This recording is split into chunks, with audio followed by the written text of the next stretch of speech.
Welcome to Inside ArtScroll, where the books that we read and the people that write them come to life.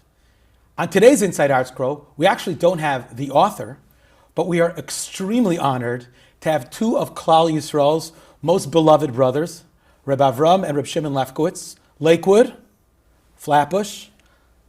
Flatbush is out of town, right? And the book that we've come to discuss, which is a beautiful book, super motivating.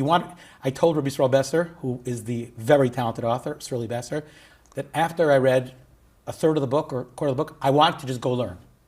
Like that's the Yeshivas Ateres that the book was able to foster. So the book is about Reb Baruch Mordechai Ezrachi. I know the Lefkowitz mishpacha was super close to Reb Baruch Mordechai, and we're here to talk a little bit about your personal relationship with Reb Baruch Mordechai, share with us some insights and some stories. And I think this is going to be a snapshot, a window into a small percentage of the book. So if the Olam enjoys this conversation, the book is 100 times better than whatever this conversation could be. And listen, Reb Baruch Mordechai was 1,000,000 times better than anything a conversation could be. So let's begin. Reverend, we'll start with you. What was the first time in your life that you ever met Reb Baruch Mordechai Ezrachi?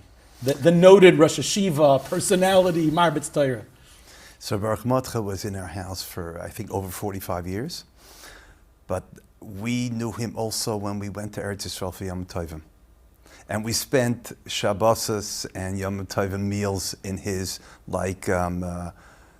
200 square foot apartment. And he had talmidim over there, and that's where we were exposed to his talmidim, to his energy, to his kavod Torah, to his limud Torah. How old were you when do you remember as a little child? We were, Shimon, I think we were maybe 10 and 11. 10 and 11 years old. And all of a sudden, a big personality pops into your life. It made us proud that we were connected to such a great Rosh Hashiva. Reb Shimon, how did that connection happen? How did Reb Baruch Mordechai find your father and your mother? You know, we're still trying to figure that one out. Someone had made the connection, and I still remember the first time he came to our house was, I believe, it was Purim time, maybe before, a little bit before, and he was a new, young Rosh Hashiva who was just coming on the scene, as they say. Obviously, his learning was preceded but he was just, at first sight, he was somebody at first sight. Didn't matter if he's 21, 28, you saw him, you just fell in love with him. The way he presented himself, the way his dynamic, and you could see already, this Rosh Hashiva is going to be heard from for many years. So we always felt so special when we came, whether, like my brother Rabbi Avrohom said, whether we were in Eretz Yisrael, or whether we were there for Shabbos, and he spent a lot of Shabbos with us in America as well. And it was always a special treat. He always showed interest. It didn't matter who was at the table, he was interested in everyone, and he gave people attention. He used to talk to, it didn't matter if you were young, old, or if you were what type of Yid you were. He loved all Yidden, obviously, and he would always find the right thing to say. That was the incredible thing. He always found the right thing to tell people, as chizuk, or a compliment, or a little bit of a jab. I wouldn't call it a jab, more like constructive advice, and it was a special relationship. I have to say that, there are many Rosh Hashivas that they come across, they're known for their godless in learning, and some are known for the godless in chizuk HaTorah. But I believe he had so many different facets about him. It just wasn't just about the learning, which, we all know. One day he could talk in Kachim, the next day he could be in Yavamis, and I shouldn't say the next day, the next hour. He would go and give chaburas. I personally remember the Yarchei Kala. I think maybe I'm jumping ahead. If I am, I'm sorry. It's fine, go ahead. But remember the Yarchei Kala, he would come to Yarchei Kala and he'd give on whatever the sugya was. He didn't need much preparation, they told him, but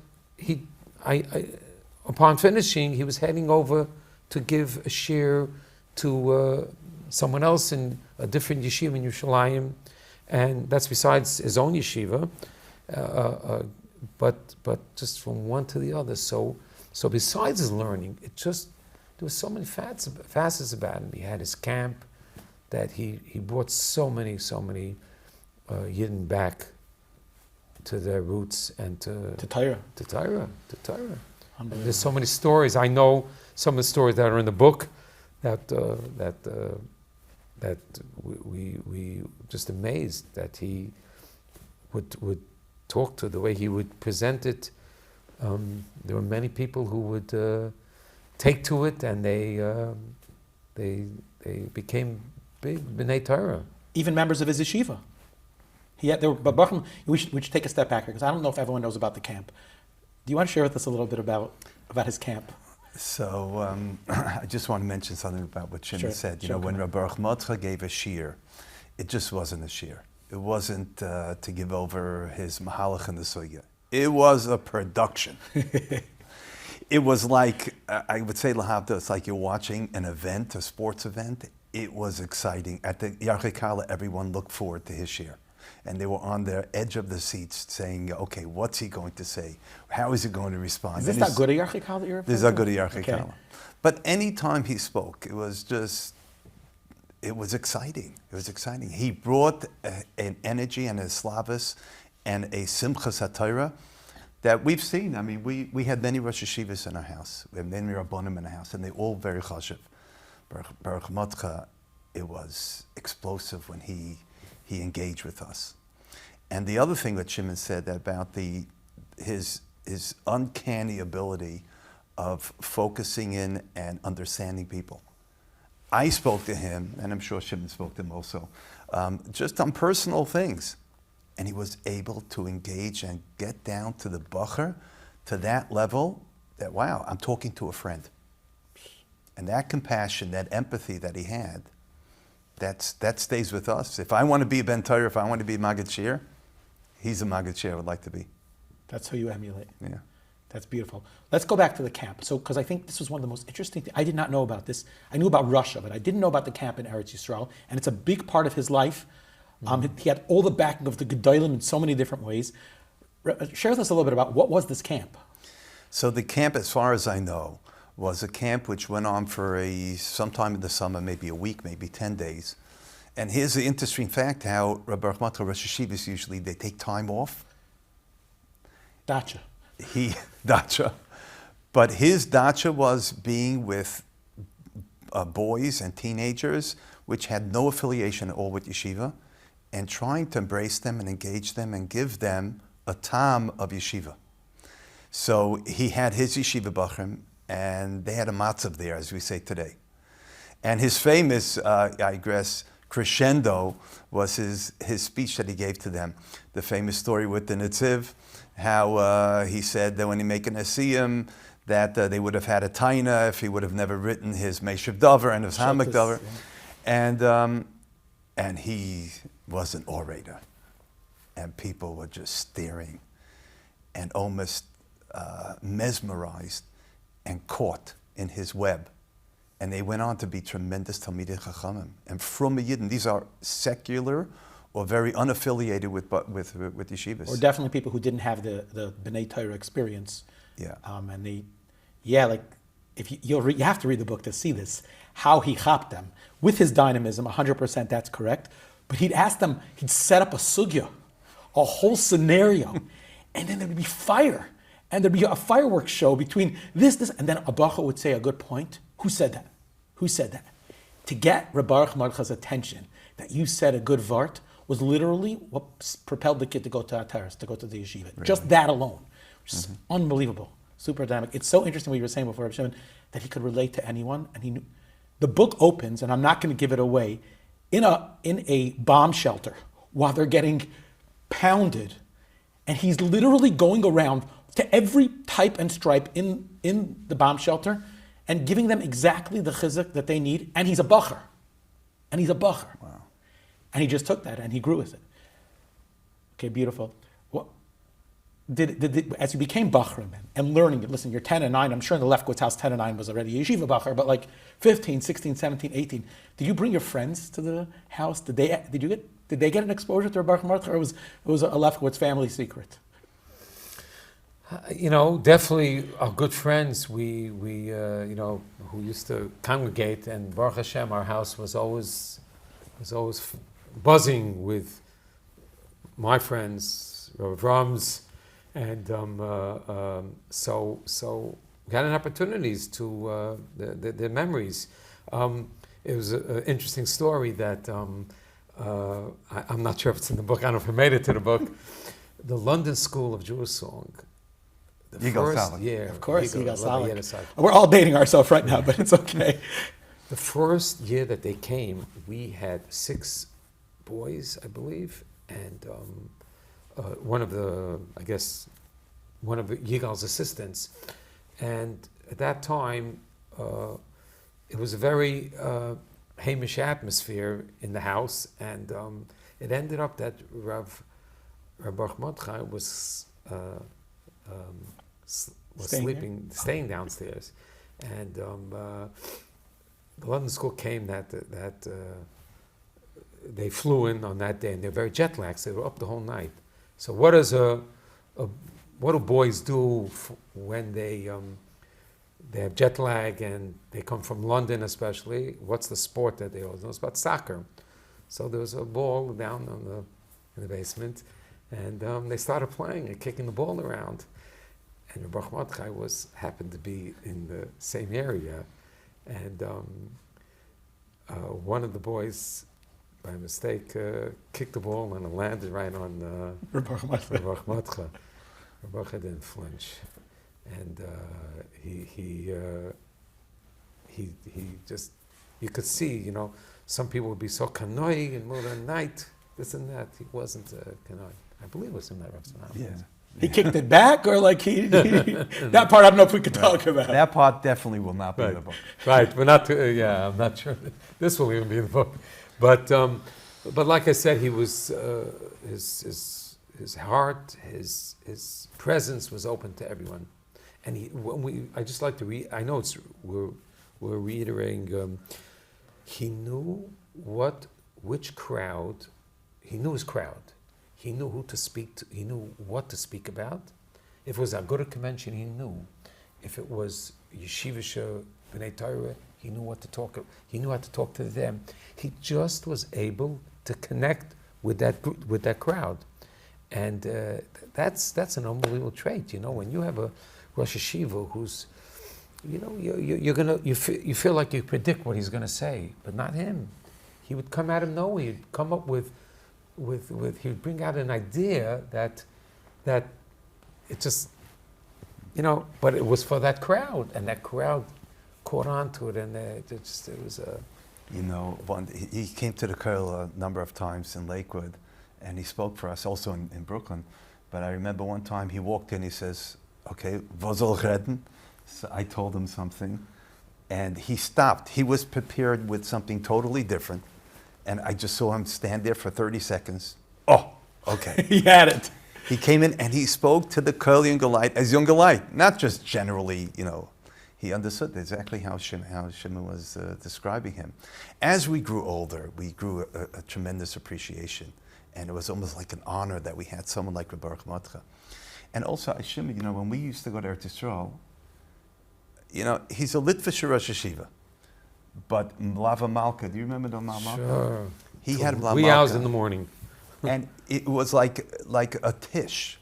And the just the nigunim and the uplifting was... There was some Bachram there as well. He had Bachram there. They played a keyboard. They had a keyboard, they can imagine. This is yeshiva, right? A keyboard, but he understood that there's another dimension to Torah, or the most important dimension to Torah, and it's to learn it besimcha. And it should be, which is needed, because if someone's just going to learn and not have that enjoyment and realize that Torah could be exciting, he made it exciting. His picture is hanging in your shul, correct? His picture is hanging. Do you want to talk? Share what I mean. Shimon, you could say about the table. Oh, Yeah. Our dining room table, which when we were growing up, we were younger, was a small table, a dining room table, and many Gedolim visited. My parents had, Baruch Hashem, we were exposed to many Gedolim. Rabbi Moshe, Rabbi Yaakov, Novominsker Rebbe. We had Rabbi Vadi Yosef there, and we also had Reb Baruch Mordche. And the table, as we grew and the family grew, so my parents had to make a decision whether or not it's going to be the small table or we should buy a new table. And both my parents insisted. So many Gedolim sat at this table that we should keep it and just enlarge it. And he had a custom furniture person enlarge the table. And Reb Baruch Mordche sat at that table, that dining room table. But besides that, we have a round table. And this is really something he inscribed in his Sfarim. I don't know, how many Sfarim did he write at that round table? It's a round dining room table, and he sat there for hours and hours. Here's the scene. Reb Baruch Mordche gets off the plane, comes in with his luggage, puts it in the room, and makes a beeline straight to the table, and he sits there for hours. Do you remember, Shimon, like people used to come to visit him, and at the table. They stood there, they couldn't interrupt him. It's like they stood like 10 feet away and he would not be. I have to say, my recollection, I have never seen him in our house, besides maybe eating in the kitchen table. I have never seen him anywhere else. I've never seen him on the couch. I've never seen him on the phone. He was at that round table. I'm sure there's a picture. There are pictures in the book of him at that round table. That was it. That's where we knew. If you asked me to think of another place in our house where he was, it wasn't. He was never there writing on the table with svarim, all opened, just writing, and many times oblivious to what's going on in the house. Never, things could have, kids, young kids, people coming in and talking. It was oblivious. He didn't say, he didn't request, I need a more quieter place. He was just closed out to the world. And he wrote and wrote and wrote. Yeah. And many songs are written. Yeah, sure. But you know what else? 1 second. Yeah. So why is his picture hanging in your shul? Oh. Why is his picture hanging in the shul? So the table, after my mother passed away, so we had to decide what we're going to do with the table. So I have to give credit to our sister Rachela, and she said, you know what? It's befitting that the table should be in the Kollel and continue to do what it did all those years, enhance and have people sitting there and learning Torah. So we brought it into the Kollel, into the Yotzer. It fit perfectly, as if it was custom made for it. And we wanted people to have an appreciation that they're sitting on Shulchan Kodesh. Zeh HaShulchan Lefnei Hashem. That's what it says on the table, on the plaque. And there's a picture of and all the Gedolim that's of out there. all those Gedolim. And people it's a landmark. Wow, I could touch the table there. Baruch Mordche learned that. And people should know, if you're in Lakewood or the surrounding towns, they should come to your shul. Yeah. What's the address? Address 940 East Kennedy. 940 East Kennedy. Kollel Walk into Bnei the Torah. Otzra Svarim. That table is there Yeah. in all of its honor, and you could see which Gedolim sat there. I learned at that table. It was very special. Oh, you did? Yes, I learned at that table. So now you can put another picture up. I have to say, we've gone on this conversation probably 15, 20 minutes maybe. Yeah. We didn't mention much about my father, Olav Shalom. I think you should talk about how that came. I mean, your father brought him to you, so let's talk. My father brought him. My father was his go-to person when it came to fundraising, when it came to just guiding him, when it came to the Balbatische Welt of how to approach different people. He signed on loans. My father, I still remember, because after he was nifta, he had signed on, and he had post-dated checks to the person who gave the loan, and my father was just his. It was like a brotherly connection. Really was. Baruch Mordche said, I think at the Levaya afterwards, he was my best friend. That's He a was compliment. my best friend. Because everyone felt that he was their best friend. Right. You read the book, it is unbelievable how many people alone are in the book. And we need to give credit to Yisroel Besser because there's so much information. There's so many beautiful divrei Torah in there. And he just manages, just everything just flows so beautifully. How did the kesher happen between the Lefkowitzes and Yisroel Besser and Reb Baruch Mordche? That's what we need to know. So I was at a convention approximately 3 years. They're good at convention. Yes, around approximately 2 years ago, and I was always in the back of my mind. I said, "Who else is going to talk about writing a book? It has to be us." And I mentioned to my brothers. I said, we have to do something. There was such a connection, and he was such a special. A gadol. So I said, but how things go. You're moving on in life, and time's moving on. Oh, so Yisroel Besser, I was at go to convention, doing one of the meals, and Yisroel Besser comes over to me as I'm walking to, I guess I was going to head to the washing station. He says, "Shimon, what's about a book on Reb Baruch Mordechai?" So I said, I know we're thinking about it, but things go. He says, "You've got to write it. You've got to write it." And Yisroel Besser and I, we go back. I knew his grandfather, of course, Reb ArtScroll, and his father because of my father's relationships, and so we always met each other. And I said, Yisroel, I want to do it. He says, "Listen," to his credit, he says, "I don't care if I don't write this book. I don't have to write this book, but this book has to be written. No qualms about it." So I said, "Yisroel, you are the star. What Reb Baruch Mordechai is to the goal, you are to." I told him, he was sitting here, I said, "You're Kollel Yisrael's pen." That's what I said. Oh, that's good. I like that line. And I said, "You're the person," and I took a step back. I said, "He has such enthusiasm.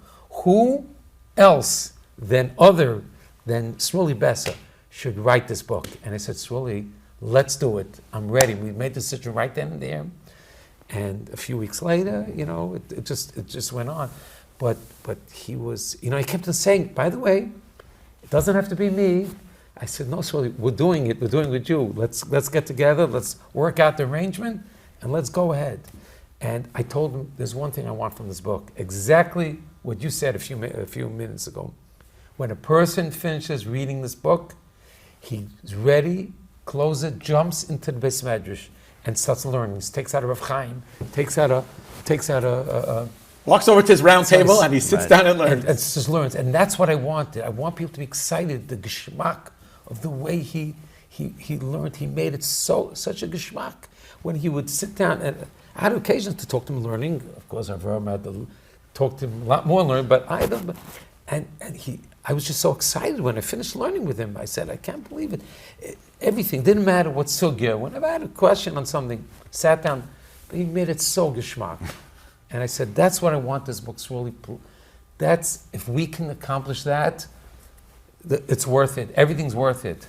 See, I think that this book is so important and critical for today's yeshiva bacha because it gives them an insight how someone can learn and have that excitement and have that geschmack. And it's so important today. We get so distracted with exciting things, other exciting things. Learning could be geschmack. Learning could be something, and you can Also, Olam Haza. It's not just Olam Haba. Right?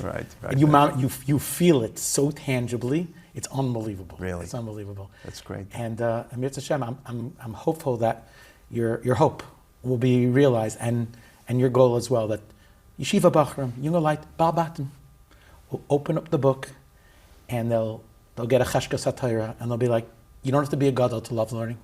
And Avos HaTorah is for everybody. And by the way, it's not just for men, this book, because there's a lot about his Rebbetzin, who is a superstar. Rebbetzin is acronym for Rebbe Betzina, right? She was a huge part of his Hatzlach, and she herself was a tremendous educator. And the time is short, we should do another interview. But there's a lot to learn from this book. History, people, midas, beautiful divrei Torah, one after the next. And my advice is buy it.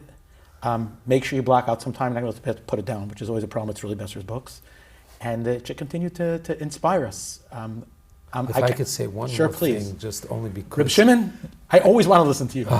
I've got to mention our mother. You know what? I'm sorry to interrupt, but Mamisha was going to say the same thing. I said we can't stop. I just have to tell you, it's a story about my mother. Mrs. Shoshana Lefkowitz, correct? The famous Mrs. Shoshana Lefkowitz. And the midas of Reb Baruch Mordechai. After my father was nifter at the Beis Olam, Reb Baruch Mordechai said, we are not going to stop coming to, your mother was always the balbust of the house. And how could I'm not going to come because Rabbi Yisroel is not here anymore? I would just devastate her. That was her life. When he used to come, my mother would work around her vacations with my father so that when Baruch Mordechai's coming, we got to be here, because she used to prepare the meals for him and whatever he needed to set up the room and the accommodations. But he said, I cannot not come. And of course, we worked out all the problems of, there might be yichud and all that stuff, but it all worked out. But he was insistent that he is going to come. What a midas of a gadol.